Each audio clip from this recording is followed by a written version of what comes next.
why should it have been necessary to pull the mistletoe? The last link between the midsummer customs of gathering the mistletoe and lighting the bonfires is supplied by Baldur's myth, which can hardly be disjoined from the customs in question. The myth suggests that the vital connection may once have been believed to subsist between the mistletoe and the human representative of the oak who was burned in the fire. According to the myth, Balder could be killed by nothing in heaven or earth except the mistletoe, and so long as the mistletoe remained on the oak, he was not only immortal but invulnerable.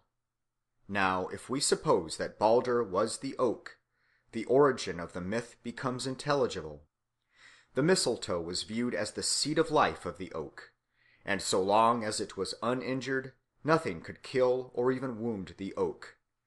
The conception of the mistletoe as the seat of life of the oak would naturally be suggested to primitive people by the observation that while the oak is deciduous, the mistletoe which grows on it is evergreen. In winter, the sight of its fresh foliage among the bare branches must have been hailed by the worshippers of the tree as a sign that the divine life which had ceased to animate the branches yet survived in the mistletoe, as the heart of a sleeper still beats when his body is motionless. Hence, when the god had to be killed, when the sacred tree had to be burnt, it was necessary to begin by breaking off the mistletoe. For so long as the mistletoe remained intact, the oak, so people might think, was invulnerable. All the blows of their knives and axes would glance harmless from its surface.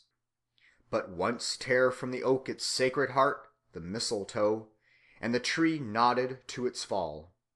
And when in later times the spirit of the oak came to be represented by a living man, it was logically necessary to suppose that, like the tree he personated, he could neither be killed nor wounded so long as the mistletoe remained uninjured.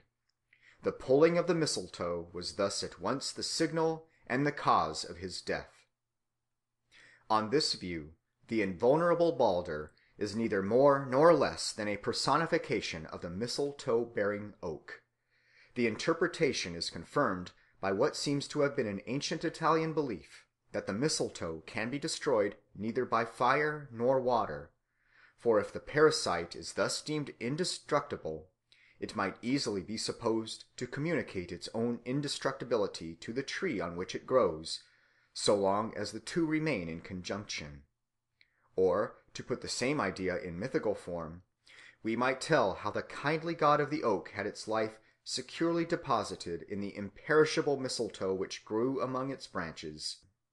How, accordingly, so long as the mistletoe kept its place there, the deity himself remained invulnerable, and how at last a cunning foe, let into the secret of the god's invulnerability, tore the mistletoe from the oak, thereby killing the oak god, and afterwards burning his body in a fire which could have made no impression on him so long as the incombustible parasite retained its seat among the boughs. But since the idea of a being whose life is thus, in a sense, outside himself, must be strange to many readers, and has, indeed, not yet been recognized in its full bearing on primitive superstition, it will be worth while to illustrate it by examples drawn both from story and custom. The result will be to show that, in assuming this idea as the explanation of Balder's relation to the mistletoe, I assume a principle which is deeply engraved on the mind of primitive man.